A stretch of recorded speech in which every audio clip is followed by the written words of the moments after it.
Hey everybody, I hope you're having a great day. I am so stoked to tell you about this video and our next collaboration.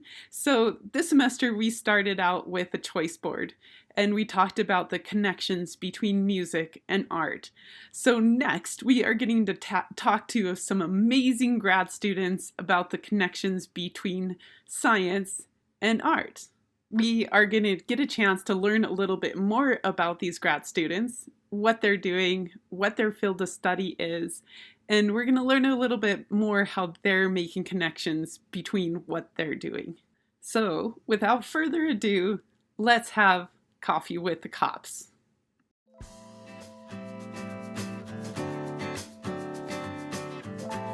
So everybody got their coffee, ready to rock and roll. Awesome. Thank you so much for meeting with me today. I'm so jazzed and so excited to get started with our collaboration. So welcome, everybody. So this is our coffee hour. We're going to be talking about the science and art connection here. And so we're just going to start out by doing some introductions. So tell me a little bit about yourselves and how you ended up in this room in this coffee chat this morning. Does anybody, I can go first unless we want to confuse. Yeah. All right. Yeah. I'm Erin Bentley, and I am a graduate student in the Berkeley lab in botany. So I technically am a botanist, but I actually study plant genetics and microbiomes. So less the actual physical structures of plants and more a little bit fine-tuned than that, I suppose. I wound up here because I'm actually also the coordinator of a different outreach project, and Ella and I realized that the microbestiary, which is my project, and the Roadshow, which is Rachel's project that Ella's involved with, do a lot of the same stuff. And so we were like, well, we should just build a network. And that sort of then led into inviting people from all over and all the different disciplines to like join in the group. So awesome. Fantastic. Thank you, Erin. Since you mentioned Ella, do you want to hop in here, Ella? Yeah, so I'm Ella, and I'm also a graduate student in the botany department. So again, I'm technically a botanist, but I study microbes, not really plants. I was an undergraduate at the University of Wyoming, and I was a Wyoming Research Scholar, which is basically a program that pays undergrads to do research. And as part of that, I was part of an outreach group called the Roadshow that Erin mentioned. And we would go around to schools, K through 12, and do science outreach activities. And so then when I became a master's student, Erin and I became friends and we're like, well, we should combine our two outreach groups and make something cool out of it. Jessica, I'm going to jump to you because you have the coolest background. Tell us a little bit about yourself. From one who makes these. You might have guessed based on my background, I'm an astrophysicist. So that's why I've got all these stars and nebula things behind me. So I'm working on my PhD in astronomy with my research focus being on how nearby galaxies are forming stars. But my absolute favorite thing to do is talk to other people about astronomy and science, because I think it's just so much fun to get to share my excitement about our universe with everyone else. So I've also been part of the Roadshow and then got kind of pulled into this new group that just is finding new ways to bring science to more people, however we can. That's so fantastic. And I think you bring up a good point of just being able to talk to people about your area of interest and emphasis. And we have to do that as artists too, just being able to talk about our art, Gordon, how about you hop in next and tell us a little bit about you? Sure. My name's Gordon Custer. I'm a PhD candidate hoping to wrap up this year, getting close to that light at the end of the tunnel, I guess. I've been here in Laramie now for 6 years. I did a master's here as well. And I'm actually from the East Coast. So I moved out here, fell in love with the area. My wife loves the area. Kind of sad that we're eventually going to have to leave. But in terms of what I do as a scientist, I'm an ecologist by training. I'm a student in the program in ecology here at UW. I study microbes and how they interact with invasive plants. In terms of how I got involved with this group, Jessica came in one day to the program in ecology, the program that I'm here enrolled in, and kind of solicited anyone who wanted to get involved with outreach. And I thought it'd be a great chance to get to share the science that I love. So. Rebecca, do you want to hop in and just tell us a little bit about you? Yeah, so I'm a recent BFA graduate, so I've got my Bachelor of Fine Arts with my concentration in graphic design. And I'm actually working right now with the microbestiary with Erin. And it was through this that I was able to learn about what is now COPSE. Fuzz! Yes, that is Fuzz. I apologize. This is my daughter. My concentration in graphic design, I work with the microbestiary with Erin.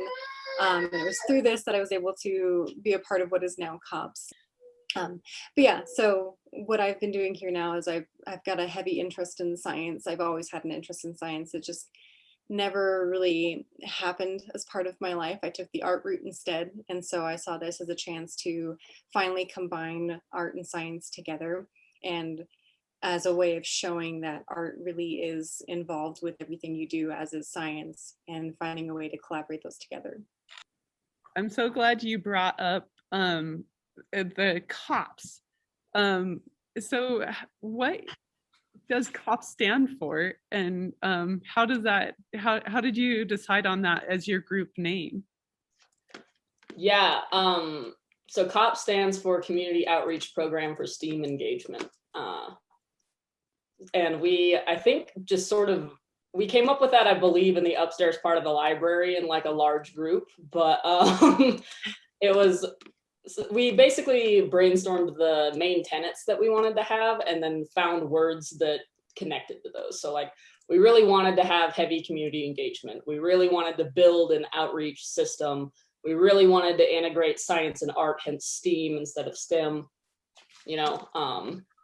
the importance of specific acronyms. But so largely the name sort of came together after we decided what exactly we wanted the group's focus to be. That's so cool. And I think it really does emphasize what you are all about with basically like making these connections. So actually, Rebecca, could you talk a little bit about how you are making that connection between your art and science?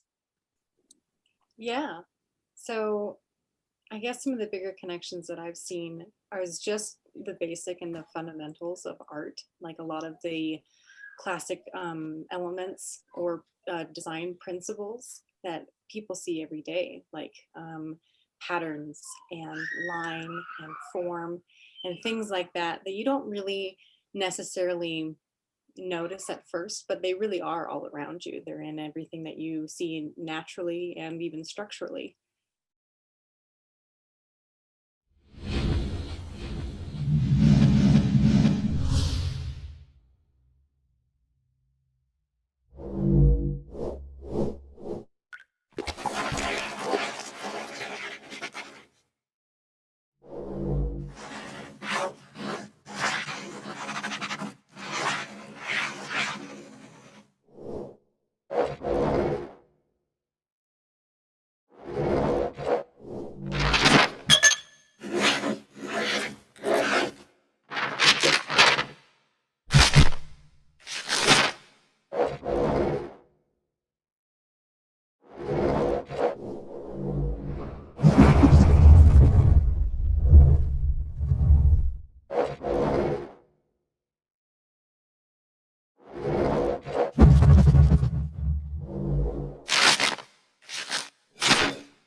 And so those are some of the bigger connections that we're making with the connection of art and science, but it's also the idea that a lot of humans and just people in general are visual learners. And so it's combining also that aspect of the visual part and combining it with science to also hopefully to help better understand a lot of scientific principles and concepts.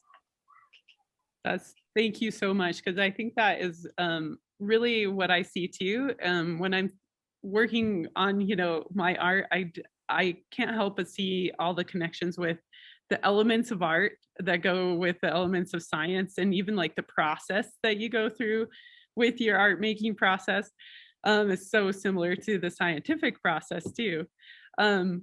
Okay, so I have a question for Erin and Jessica. Like, so Erin, you're working with microbes. You're working with tiny itty bitty things that we can't see. Jessica, you're working with very large, huge things that we can't necessarily see with our naked eye.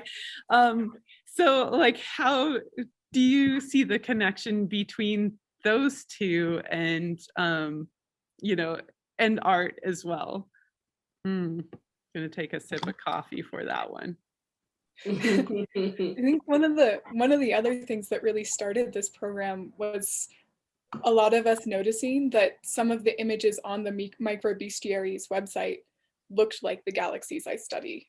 And it's really cool that the shapes and structures we see, both in the smallest things and in things that are light years, thousands of light years across, are really similar. And they have these similar beautiful patterns and repeating structures. And but that was and I think those kind of images and using those images to convey science and talk about how science is connected and how science is a creative process does get back to some of what Rebecca was saying about science and art being connected too. So that would be. Yeah, it was interesting because when we were first writing the grant, I was with another astronomer that's on our project, Crystalline, who couldn't make it today. And we were spitballing ideas for COPSE, and we wound up realizing that a picture that I had on my phone of a gram stain that I had done, and a photo that she had of like a starry kind of background looked really, really similar. And it wound up being essentially the perfect start, because then I emailed Becca both of the pictures and said, can you make these something? And she melded them together with graphic design into this really cool little circular emblem of a gram stain that became a galaxy. And it was really awesome, and just the immediate melding of two completely different science fields and art just right at the get-go. And I was like, excellent. This is exactly the start that we want.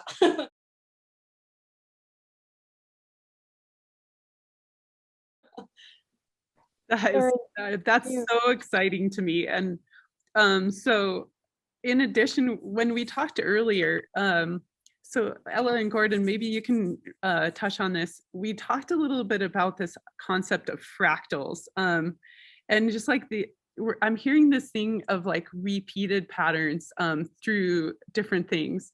So I don't know, what are you guys thinking? How can we make that connection between what Rebecca was talking about with patterns and the elements of art, the small and the large, just by this concept of fractals?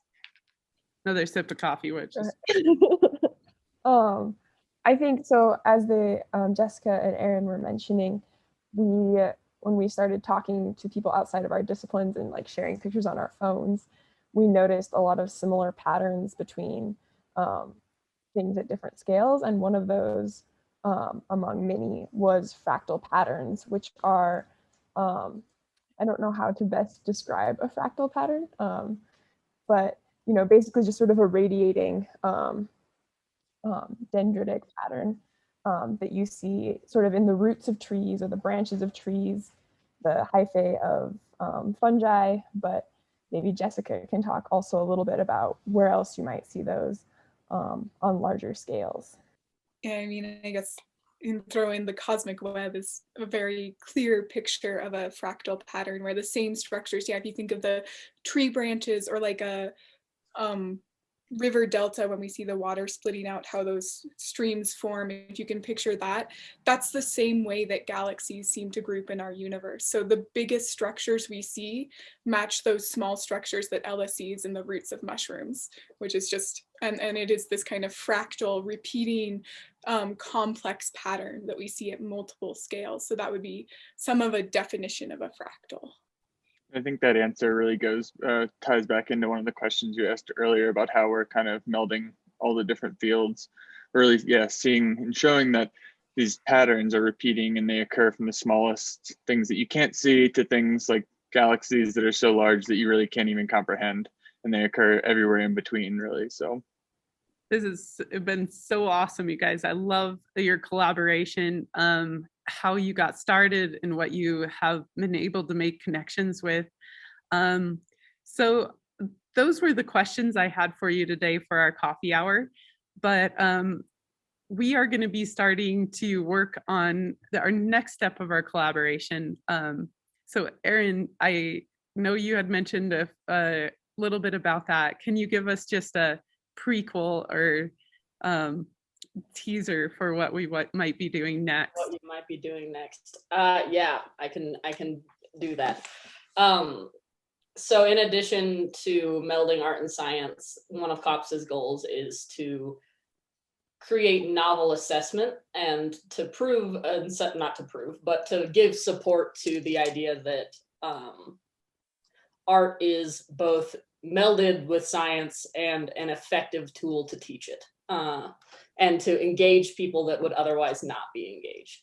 So we are looking to essentially build a project that lets us both teach this cool idea of like fractals being everywhere in science and art, and like connecting fields across scales and things that are seemingly disconnected, by using a variety of different artistic mediums.